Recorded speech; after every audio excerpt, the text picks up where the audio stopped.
Hello and welcome back to Making Hope Happen. This is the 100-day challenge where I share with you some of my favorite ideas, tools, tips, and stories even that I can share with you about navigating change, mastering transitions, and making our dreams come true.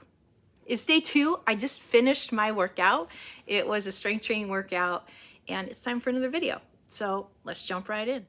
One of the best ways to develop our adaptability to change and the challenges that life can throw our way is to view them as normal and necessary.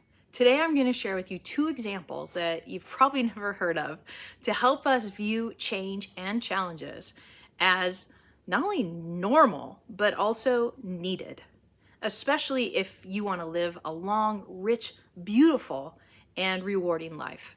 Today, we're going to talk about sea squirts and coral reefs. First, sea squirts. What the heck are sea squirts?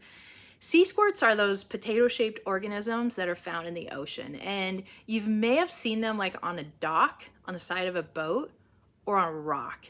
And here's what's really interesting about these little creatures. Interesting, fascinating, and also really disgusting is that in adolescence they look a lot like a tadpole. And they're out and about and they're exploring the sea to find nutrients, and they're always having to avoid danger to not get eaten, right? But once it reaches adulthood, however, it stops exploring the sea. It fixates itself permanently on some sort of an object. And that's where we see them on the side of the docks and on the side of boats and on rocks and things like that. And without a need to explore or desire to explore anymore, it actually starts to eat his own brain. And some people refer to these little creatures as the couch potato of the sea. And it's an extreme example that we grow and develop or we waste away, right? In essence, we need to use it or lose it. If life is easy and we don't need our bodies and we don't need our brains anymore, right? They're gonna just like disintegrate. So if we're not growing, much like these little sea squirts, we're dying. Okay, so next up we have coral reefs. They're super beautiful, right?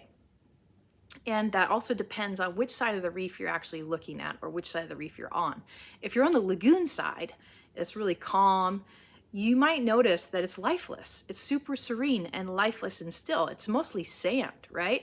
But when you go to the other side, where it's rough, where the waves are crashing against it, it's actually super stunning. It's bright, it's vibrant, it's filled with these amazing colors and tons of life.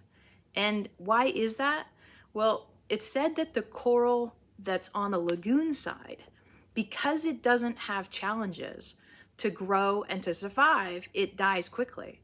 Whereas the coral on the opposite side, the side where the surge and the power of the open sea is at, it thrives and it multiplies because it's challenged and tested every single day.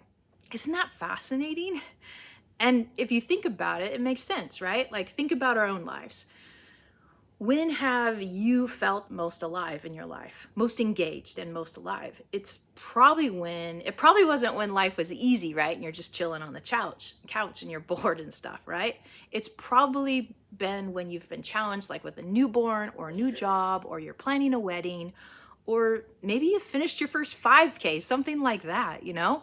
It was challenging, it tested you. So there you have it.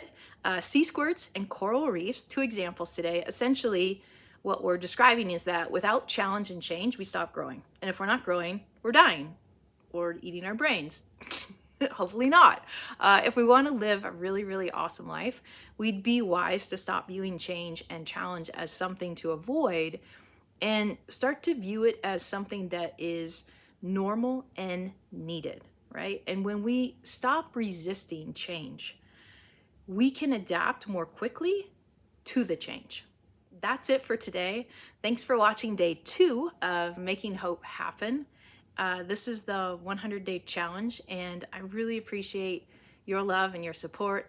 If you got value today, please give me a thumbs up. Let me know that you liked it. Let me know you watched it.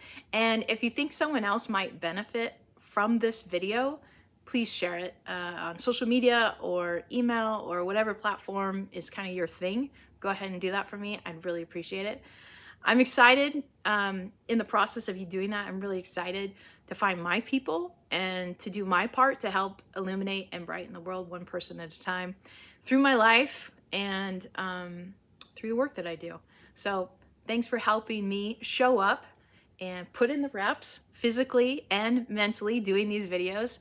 And I hope that this is something I can get good at. Have an awesome day. Thanks again. Really appreciate you. I'll see you tomorrow. All right, day 2 workout. Here we go.